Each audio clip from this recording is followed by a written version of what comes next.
Hey, we're back here at Playa Alicia here in Sosua and continuing our conversation with Rene Kirchheimer. As I was saying, the tomatoes, carrots, and all the vegetables, they would sometimes spoil because we didn't have enough market for them. So what they did was they boiled them, and they had from the United States bring in, I don't know if you know these glass bell jars. Like they have a real Ball good seal. jars, Yes, that have the tight seal for canning. And yes. That's what they used, and they would sell their poor surplus to put the platas and cattle in those times.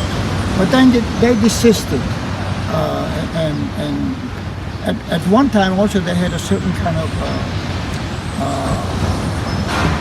grass that they used. They called it limoncillo. I don't know what it's called in English. And export it like lemongrass? Yeah, it was used for perfumes and things, and exported. Lemongrass. Lemongrass. Lemongrass, yeah. And also you know where they get the castor oil from? It's a plant that has some green seeds. They used to use that because they used to make fuel. Okay. So I don't know, laboratory fuel, very fine fuel. I don't know what they use it for, but all that stopped. All we did was cattle, pigs, and dairy. You stumbled upon something that was working. And Productos Sosua became famous to the whole island. I think they made a big mistake. They never got the license to export. We would have had a great... And then somebody who was an ex-employee of Productos Sosua went to New York and he registered me in the States. So not even being part of the company, just stole the name? Yeah, he registered the name, the name in the United States, and he had a plant in New Jersey. Productos Sosua was sold in New York in the supermarkets, but it had nothing to do with Sosua anymore, just the name. Oh, okay, I had no idea.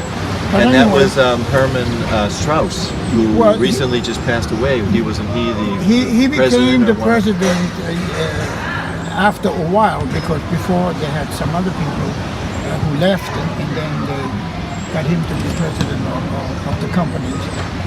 The mother company that owned the meat packing plant and the dairy plant and a drugstore and a loan association for the members of the community.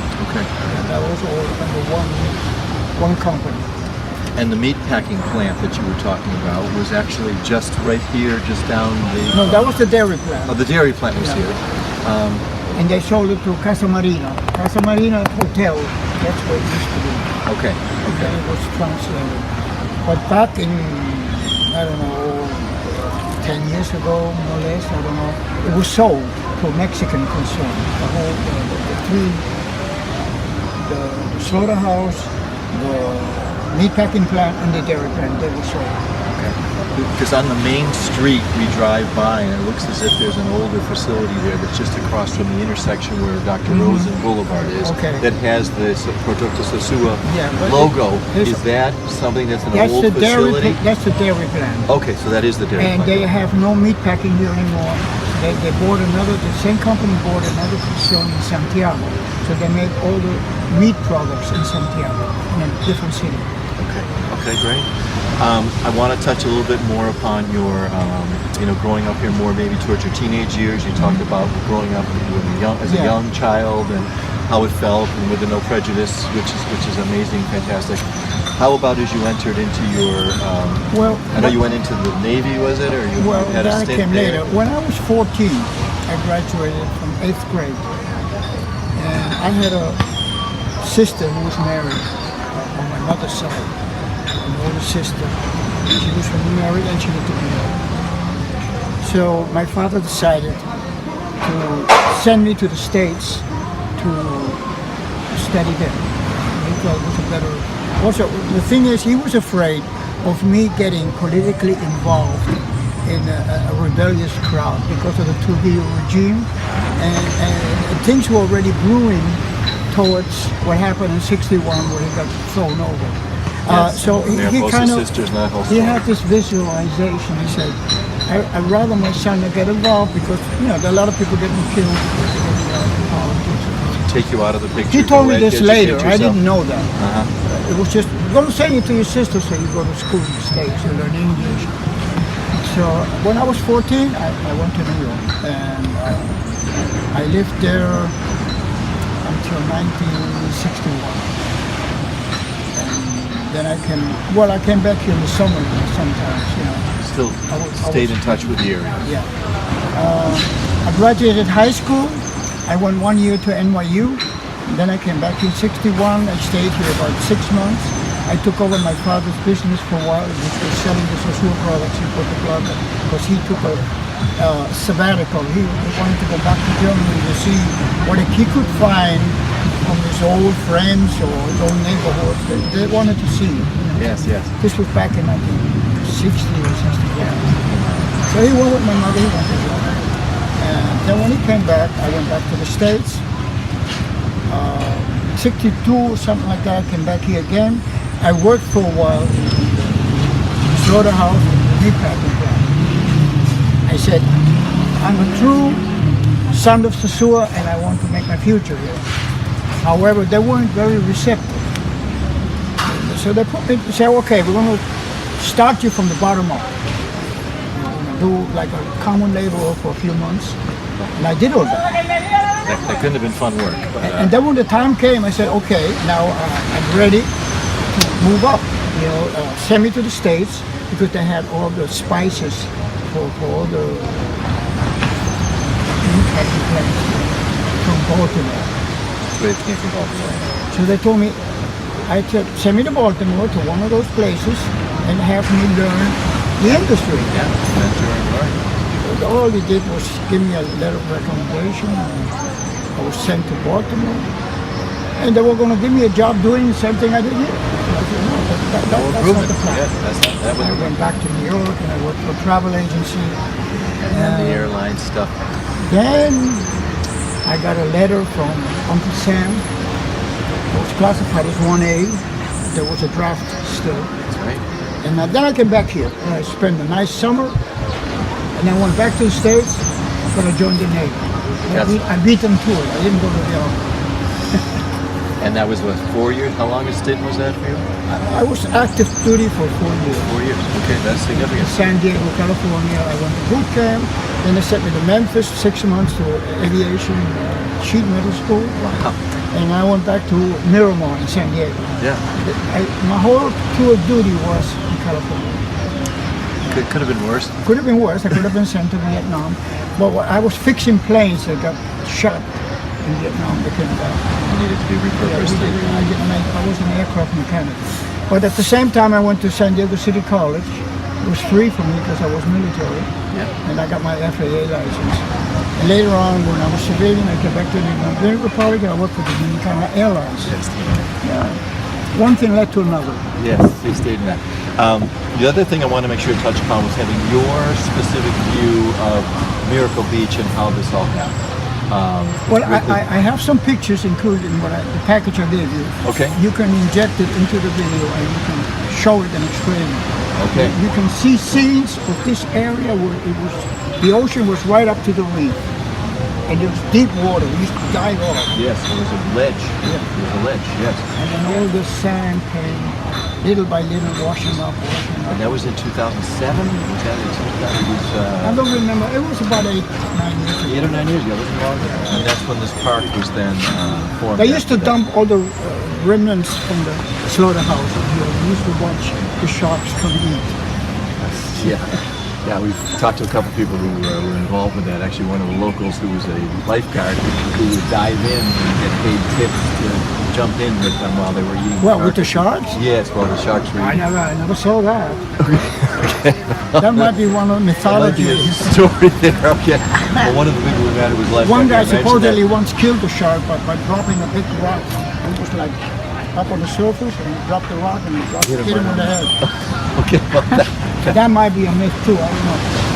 And back in 66, after the 65 revolution, where we had U.S. troops here, a general called General Inver, he came with some of the M16s and the sharks. Boom.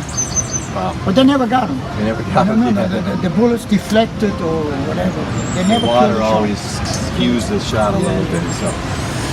Okay, so if you had to, want to talk a little bit about the Jewish community that was established here, as it related to the continuation of Jewish traditions. I know there's a Messianic temple here in town. No, there is a Messianic temple, but it's not the main temple. Right, the main temple is over An here. individual that grew up here, son of his name was Brother Katz, he took it upon himself to become a Messianic Jew, and he became a pastor. But the main synagogue is something different, more traditional, not orthodox, but a little more traditional. Right, and how many would you say Jewish folks that are practicing Jews live currently in Sosua? Practicing meaning they celebrate. Practicing meaning that they sometimes go to the temple. Okay, if that's the definition, how many are we talking? Because there's only 2 synagogues in the entire country, Santo Domingo and here. These are the only 2. I would say we have, this is just a wild guess, maybe 10, 20 people. That would regularly come to Yeah, the and that includes high holidays. That includes the descendants of mixed marriages, Dominicans and Europeans. And the funny thing is, those descendants feel very Jewish for some reason, and not that they're Orthodox or anything, but they say, I'm a Jew. Which is weird. I myself, my father was Jewish, my mother was Lutheran. She was German, but she was Lutheran. Yeah. I came from a mixed marriage. I married a Dominican who happened to be Catholic, but not a practicing Catholic, just was born Catholic. So my children, when my son went to the Navy, also, he said he was Jewish. What can you say? I don't know.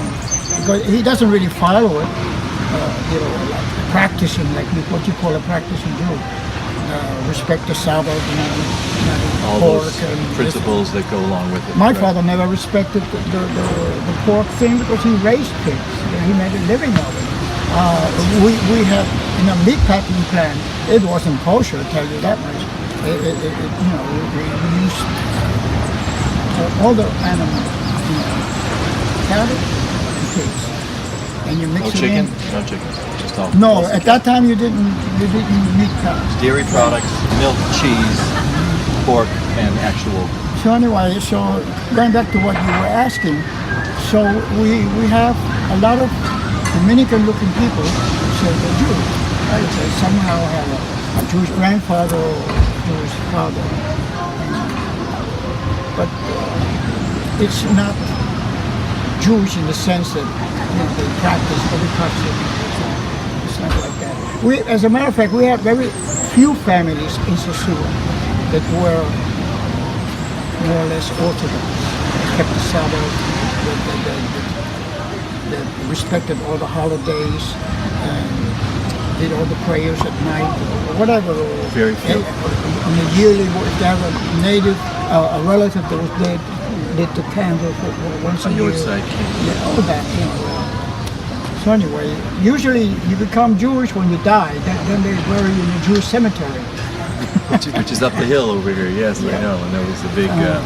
But and the services that are held now, again, the times that I've come here is very selective only times. on that holidays. Only on holidays, and even then it's a smaller group. And we don't have a resident rabbi here. We either have somebody come from Santo Domingo or somebody from the community, because we have a lot of Jewish people living here in Sosua that have nothing to do with the initial Sosua project. Yes. People that came to retire here, to live, they settled down here, and there's somebody living up in what they call Seahorse Ranch.